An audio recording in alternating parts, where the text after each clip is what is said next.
और जात पात फैला करके यहाँ से लड़ते हैं। इस बार जात माइनर सा एक्सीडेंट होता है तो यहाँ से पटना सीधे रेफर।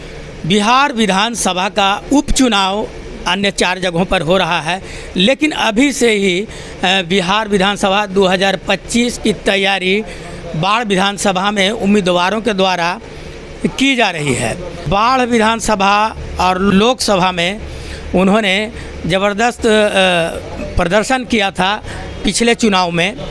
मैं बता दूं कि विधानसभा के चुनाव में बाढ़ से वे बहुत ही कम मतों के अंतर से अपने सीट को खोया था और कड़ी टक्कर दी थी ज्ञानेंद्र सिंह ज्ञानू, जो अभी के सिटिंग विधायक हैं। वहीं यदि बात की जाए लोकसभा चुनाव की, तो लोकसभा चुनाव में राजद के उम्मीदवार कुमारी अनीता, जो बाहुबली अशोक महतो की पत्नी खड़ी हुई थी, उनके समर्थन में वे चुनाव में उतरे थे और यही कारण था कि बहुत कम मतों के अंतर से वे चुनाव हारे थे। इस बार क्या होगा वो आने वाले चुनाव में जनता बता देगी, क्योंकि जनता एक एक कर करके सभी को देख रही है और कौन किस तरह के विकास का कार्य किए हैं उसके आधार पर तय करेगी जनता कि आने वाले 2025 में बिहार विधानसभा के चुनाव में बाढ़ विधानसभा के जो नेतृत्वकर्ता होंगे वो कौन होंगे। इसी संदर्भ में मैंने तैयारी के संबंध में बात की है कर्णवीर सिंह यादव उर्फ लल्लू मुखिया से। बातचीत का वो अंश हम आपको सुनाते हैं। 2025 विधानसभा चुनाव है, क्योंकि पिछले बार भी आपने विधानसभा चुनाव को फाइट किया था और बहुत कम वोटों के अंतर से आपने उस चुनाव को खोया था। तो इस बार जो है 2025 के बिहार विधानसभा के चुनाव की तैयारी कैसी है आपकी? देखिए, जो हम 2020 में भी लड़े हैं तो इंडिपेंडेंट लड़े थे और आज सभी समाज में सर्वो समाज बाढ़ विधानसभा के सभी लोग के साथ मेरा परिश्रम जारी है और सभी लोग इस बार अपना घर के भाई भतीजा बेटा को ही विधानसभा भेजेंगे और उनका जब अपना घर में ही नेतृत्व करता तैयार है तो इस बार कोई भी बाहरी को यहाँ कोई उपाय नहीं है, उनको बैरन वापस जाना होगा। और यहाँ बाढ़ विधानसभा में हम उनके घर में पलाए पोसाए हैं और हम उनका हर दुख में साथ रहते हैं और कोई तो आकाश से टपकने के लिए यहाँ आते हैं और जात पात फैला करके यहाँ से लड़ते हैं। इस बार जाति पाति धर्म मजहब पार्टी सभी से ऊपर उठकर अपना भाई भतीजा बेटा को विधानसभा यहाँ के मतदाता भेजेंगे और वहाँ जाकर हम इनको सेवा करने का काम करेंगे। 4 बार से विधायक रहे हैं ज्ञानेंद्र सिंह ज्ञानू, भाजपा और जेडीयू दोनों से वो यहाँ जीत हासिल किया है। तो वे कह रहे हैं कि इस बार हमें जो है जनता फिर से चुनेगी। क्या ऐसा लगता है आपको? क्या देखिए, हमारे माननीय विधायक ज्ञानेंद्र कुमार ज्ञानू जी जो कह रहे हैं कि 5 बार उनको मौका दिया और 5 बार उनको मौका दिया सेवा करने का, लेकिन आप सभी जगह जा कर के घूम करके देख लीजिए कि इनका विकास कहाँ है।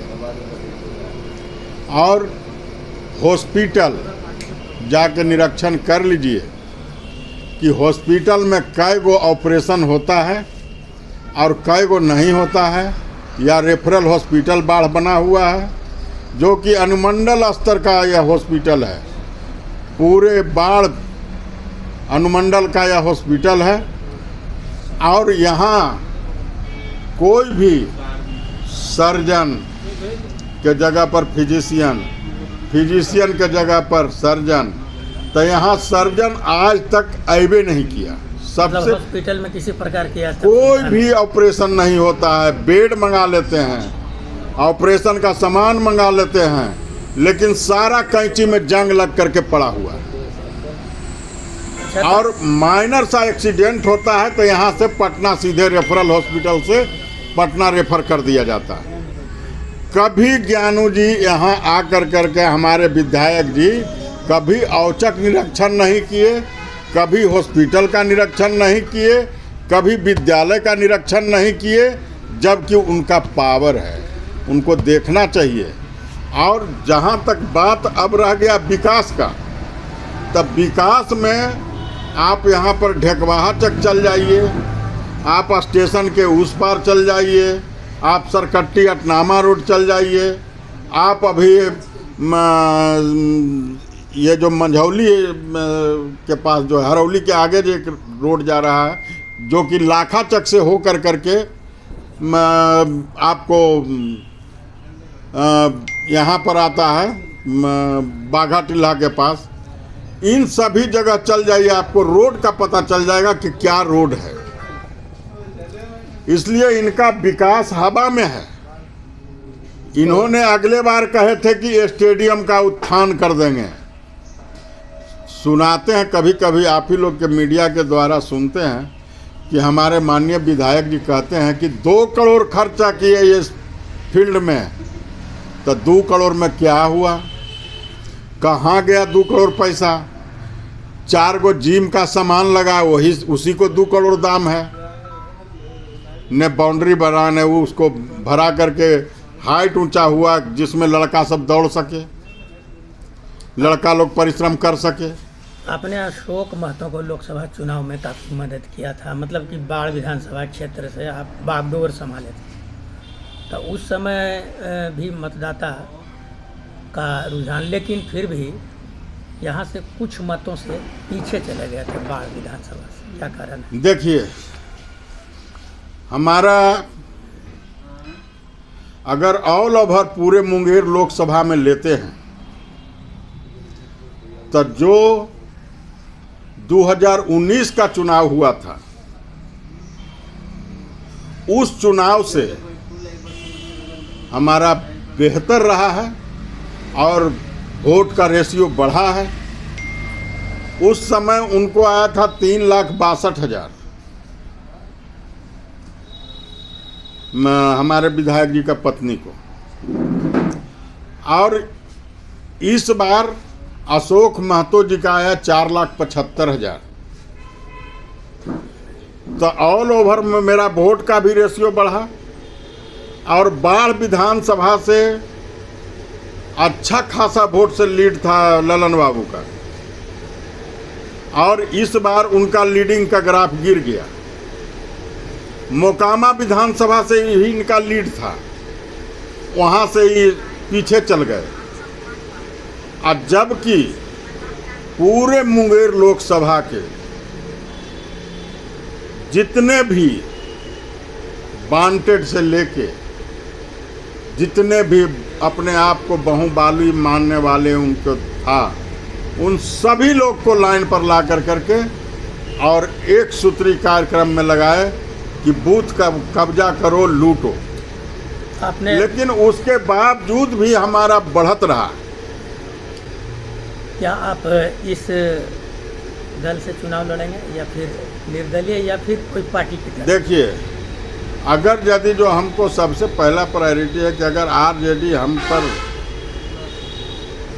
हमें अगर सिंबल देते हैं तो उनका हम सम्मान करेंगे।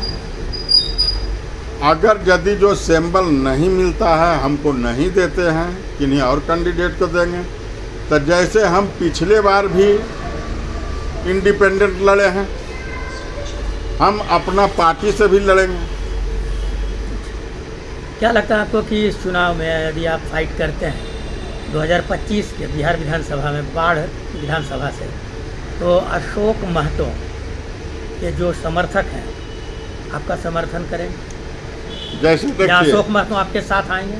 देखिए, अशोक महतो जी और उनकी पत्नी कुमारी अनीता जी, वह पार्टी से बंधे हुए हैं, पार्टी से लोकसभा लड़े। तो इसलिए वो अपना कर्तव्य निभाएंगे, हम अपना कर्तव्य करेंगे। अगर हमको मिल गया सिंबल तो फिर दोनों साथ रह करके लड़ेंगे।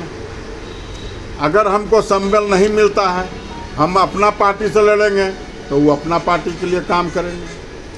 तो इस बार लेकिन इस बार हम निर्दलीय लड़ें या अपना पार्टी से लड़ें या आरजेडी के सिंबल पर लड़ें, अगर देते हैं तो ठीक है, नहीं देते हैं तो इस बार हम अपना पार्टी या अपना अथी पर लड़ कर करके और विधानसभा यहाँ के सर्व समाज के मतदाता इस बार अपना बेटा को वहाँ देखना चाहता है, भाई को देखना चाहता है, भतीजा को देखना चाहता है। बाढ़ के जन्मभूमि पर जो जन्म लिया है, बाढ़ के धरती पर, उस बेटा को इस बार विधानसभा पहुंचाने का काम करेंगे। और जितने भी बाहरी आएंगे इस बार सबको बैरन वापस जाना है।